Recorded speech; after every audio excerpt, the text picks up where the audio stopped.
பணத்தை அந்த பையன் பார்த்தோன்னு ஐயோ யாரோ பணத்தை கீழே போட்டு போயிட்டாங்க அப்படின்னு சொல்லிட்டு நேரா அந்த பணத்தை எடுத்துக்கிட்டு நேரா அவங்க ஸ்கூலுக்கு போயிட்டான்.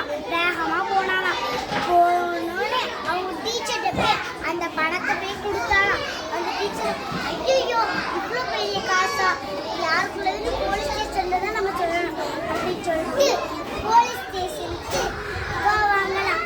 போலீஸ் ஸ்டேஷன்ல போய் போலீஸ்கிட்ட கொடுப்பாங்களாம். போலீஸ்கிட்ட யாரோ பணத்தை கீழே போட்டுருக்காங்க, நீங்களே கூட வாங்க யார் போட்டுருக்கான்னு சரியா போய் கண்டுபிடிக்கலான்னு சொல்லிட்டு அவங்க போலீஸ் ஸ்டேஷன் விட்டு வெளியே வந்தாங்களாம்.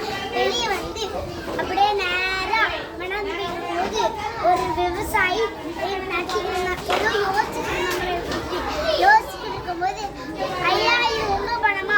ஆமா நான் தான் இந்த பணத்தை கீழே போட்டுருந்தேன். இந்த பணத்தை யார் எடுத்தா சொல்லுங்க அப்படின்னு கேட்டா சின்ன பையன் தான் எடுத்திருக்கான் அப்படின்னு சொன்னாங்களா. அடுத்து அந்த சின்ன பையனை பாராட்டினாங்க. பாராட்டிட்டு இனிமேல் யாராச்சும் பணத்தோ பென்சிலோ கீழே போட்டா நேரா அவங்க பேரண்ட்ஸ்டையும் அவங்க டீச்சர்ட்டையும் போலீஸ் ஸ்டேஷன்ல கூட போய் சொல்லலாம். நீங்க என்ன பண்ணுவீங்க உங்களுக்கு ஏதாவது கிடைச்சா?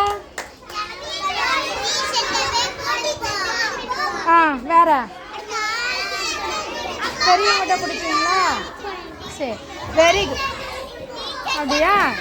Very good. கிளாப். நல்ல கதை சொன்னீங்க. Very good. கதை பிடிச்சிருக்கா?